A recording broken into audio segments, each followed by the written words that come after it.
नमस्कार साथियों। मैं अंकित तिवारी उत्तराखंड से।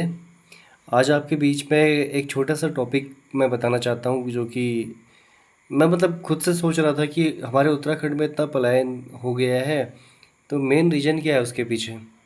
तो जहाँ तक मैंने थोड़ा बहुत समझा जाना, तो मुझे ये लगा जो आज की डेट में हमारे उत्तराखंड ही नहीं पूरे भारत की बात मैं अगर बताऊँ तो शिक्षा और स्वास्थ्य में बहुत कम ध्यान है।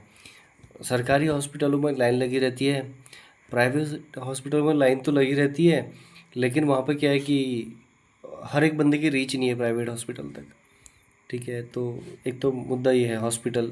अच्छा, दूसरा क्या है कि शिक्षा ना एक शेरनी का दूध है। ये हमने पढ़ा है, जो पिएगा तो वो दहाड़ेगा। लेकिन आप दूध ही अगर नकली पिलाओगे तो कहाँ से कोई दहाड़ेगा, उल्टा बीमार हो जाएगा, ऐसा मुझे लगता है। तो लगता नहीं है, बिल्कुल सही बात है। तो वो शेरनी का शिक्षा, जो शेरनी का दूध है ना, वो सरकारी तंत्र द्वारा बिल्कुल फर्जी वाला दूध पिलाया जा रहा है। दिखाने में एकदम दूध जैसा है, लेकिन पीने में दूध जैसा है नहीं, उसके गुण एकदम दूध जैसे है नहीं। तो मुझे लगता है इसमें ना शिक्षा में बदलाव करने की ज़रूरत है, थोड़ा इसको और अच्छा करने की ज़रूरत है। हालांकि प्राइवेट में जो टीचर पढ़ाते हैं उनसे कई गुना ज़्यादा अच्छे पढ़े लिखे क्वालिफाइड, एक बंदे ने बीएड किया हुआ है, दूसरे बंदे ने भी बीएड किया हुआ है। एक आम भाषा में बताऊँ, 90% लोग यही चाहेंगे कि मैं सरकारी में पढ़ाऊँ। हाँ, वो 10% वाले शेरवुड वाले होंगे, उनकी बात मुझे नहीं पता, उनकी तो बात करूँगा भी नहीं। मैं अपनी और अपने जैसे आम जनता की बात में बताऊँगा, वो बात मैं करता भी हूँ। तो शिक्षा वो शेरनी का दूध है, जो पिएगा वो दहाड़ेगा। अगर शिक्षा का स्तर हमारा सही नहीं है तो इसका गलती हमारी नहीं है। ये हमारे नेता जिनको हम वोट देते, पता नहीं क्या कर रहे थे टाइम से। इनको करना चाहिए आगे, और आना चाहिए आगे, अच्छा कुछ करना चाहिए हमारे समाज को बेहतर करने के लिए, अपनी जेब भरने के लिए। इनके पास ऐसा नहीं होना कि अपनी जेब भरे जा रहे अपनी जेब। कुछ समाज का ही भला इन्होंने करना चाहिए। बस मेरी हमेशा ये दिक्कत है कि मैं नेताओं के लिए बड़ा एंटी रहता हूँ, ऐसा मुझे लगता है, और मैं हूँ भी और हमेशा रहूँगा, भले ही वो कोई भी नेता हो। क्योंकि समाज को तो हमेशा सुधारने की ज़रूरत रहती है, और मैं कोई मतलब एक समाज सुधारक का काम ना भी करूँ तो एक आम नागरिक का काम मैं कर सकता हूँ, और वो करता हूँ। अच्छा, ये तो अलग बात है, लेकिन बात ये है शिक्षा और स्वास्थ्य की बात कर रहा था मैं। तो शिक्षा में, एक तो शिक्षा हमारी अच्छी होनी चाहिए। आज की डेट में हमारे गांव में कोई बंदा रहता नहीं है। क्यों नहीं रहता है? क्योंकि यार उसके बच्चे की ना शिक्षा नहीं हो पाती वहाँ पर, स्कूलिंग अच्छी नहीं है वहाँ पर। अच्छा, दूसरा बंदा क्यों नहीं रहता वहाँ पर? बुजुर्ग क्यों नहीं रहते हैं? 60 साल रिटायरमेंट हो गए हैं, या अपनी वो हो गया है। अरे, जिस पे पैसा है वो क्यों नहीं रहता है गाँव में? क्यों नहीं रहता है? क्योंकि यार हॉस्पिटल की दिक्कत आई, कल की डेट में सीढ़ियाँ ना चढ़ पाएँ, कल की डेट में हमें अचानक से हार्ट अटैक आ जाए, कल की डेट में कोई रोग पैदा हो जाए, तो उसके लिए जाने के लिए हॉस्पिटल चाहिए, और हॉस्पिटल जाने के लिए तो भैया 4-5 घंटे हॉस्पिटल जाने में लगते, तब तक इंसान का स्वर्गवास हो जाएगा। तो इसलिए बंदा डर के, एक डर है, एक भय है, तो भय के कारण वहाँ पर नहीं रहता है। अच्छा, स्वास्थ्य के लिए क्यों नहीं रहता है, सॉरी, शिक्षा के लिए क्यों नहीं रहता है? बच्चे पढ़ेंगे लिखेंगे नहीं तो हमारे जैसे हो जाएंगे, या हमसे भी नीचे हो जाएंगे, या अगर पढ़ भी लिया तो यहीं कहीं रहेंगे, तो क्या ही करेंगे, क्या खाएंगे।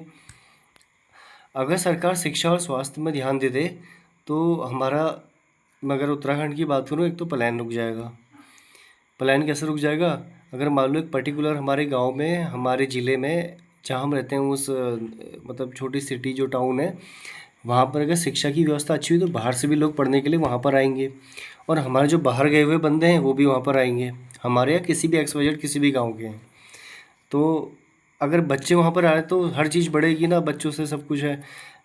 होटल वाले का होटल चलेगा, कपड़े धोने वाले के कपड़े चलेंगे, खाना वाले का खाना चलेगा, किताब वाले की किताबें चलेंगी, स्पोर्ट्स वाले की अलग दुकान चलेगी। तो बच्चों पे ही सब कुछ मुझे लगता है, और कुछ दिन के लिए बड़े भी आएंगे तो उनका ही मार्केट लगेगा, सब कुछ होगा, तो मार्केट बढ़ेगी उससे। मार्केट बढ़ेगा तो उससे रोज़गार बढ़ेगा, है ना? रोज़गार बढ़ेगा, पैसे का फ्लो बढ़ेगा, पैसे का फ्लो बढ़ेगा तो हमारे गांव में पैसे की जो खरीदारी, इसे मैं कह सकता हूँ एक आम भाषा में, खरीदने की सीमा बढ़ जाएगी लोगों की। जब खरीदने की सीमा बढ़ेगी तो ऑटोमेटिकली पैसा सभी के पास आएगा। पैसा घूमता रोटेट करता है, ये तो हमें को पता ही है। तो जब पैसा रोटेट करेगा तो सबके पास पैसा होगा, तो एक खुशहाली का माहौल होगा, तो ये बहुत अच्छा होगा। और दूसरी चीज़ स्वास्थ्य, स्वास्थ्य अच्छा होगा तो सब कुछ सही होगा। जो फैसिलिटी आज की डेट में प्राइवेट हॉस्पिटल दे रहे हैं, वही हॉस्पिटलिटी अगर हमें प्राइवेट सरकारी हॉस्पिटल में मिल जाए, गवर्नमेंट हॉस्पिटल में मिल जाए, तो बात ही क्या है। हमें क्या करना है हमारी गवर्नमेंट को कि वहाँ पर केवल डॉक्टर तो बढ़ाने हैं, थोड़े संयंत्र बढ़ाने हैं। 500 1000 करोड़ 2000 करोड़ का घोटाला करते करते हैं हमारे नेता। एक 50 30 40 करोड़ की तो मशीन आएगी। इतनी मशीन नहीं, इतने पूरा हॉस्पिटल की बहुत बढ़िया एडवांस मशीनें आ जाएंगी।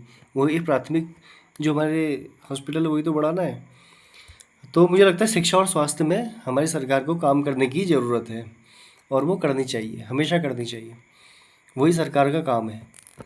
तो बाकी हमें भी ये चीज़ ध्यान रखनी पड़ेगी अपने सरकार के ऊपर। जो भी हमारे आज के डेट में ग्राम प्रधान के चुनाव हो रहे हैं, किसी चीज़ के भी चुनाव हो रहे हैं, तो उनके लिए हम एक विधायक से, एक सांसद से अगर हम रोड मांग रहे हैं, तो वो तो हमारा फिर हमारा ही फॉल्ट है कि हम इतने बड़े सांसद से रोड मांग रहे हैं। उससे हम साइंटिस्ट ऐसा कुछ बनाए ना बच्चों को कि यार तू यहाँ का मेरा विधायक है, तो एक काम कर यार, यहाँ पर कोई ऐसा इंस्टीट्यूट बना जिससे कि ना मतलब कि जिसमें रिसर्च होती हो। हमारे इंटेलेक्चुअल लेवल वहाँ तक जाना चाहिए, ऐसा मेरा मानना है। अगर विधायक से हम सड़क बना रहे हैं तो फिर तो ग्राम प्रधान की ज़रूरत ही क्या है। ये सड़कें बनाना ये करना तो ग्राम प्रधान का काम है। तो ये हमारी ही दिक्कत है। हमारे ही अंदर हमारी एक तो नेताओं ने सोच ऐसी बना दी कि हम निश्चित दायरे के अंदर सोच सकें। मेरा उद्देश्य ये है कि मैं आऊँ सोशल मीडिया पे और थोड़ा सा, हालांकि बुद्धिजीवी तो हर जगह पाए जाते हैं, तो मेरा उद्देश्य थोड़ा सा मेरे स्तर से इतना हो सके मैं उतना करूँ। बाकी आप लोगों का सपोर्ट चाहिए तो मैं और भी आगे बहुत कुछ करूँगा। तो बस इसी बात को मैं यहीं पर समाप्त करूँगा। आप लोग मेरा चैनल लाइक करें, सब्सक्राइब करें और शेयर भी करें।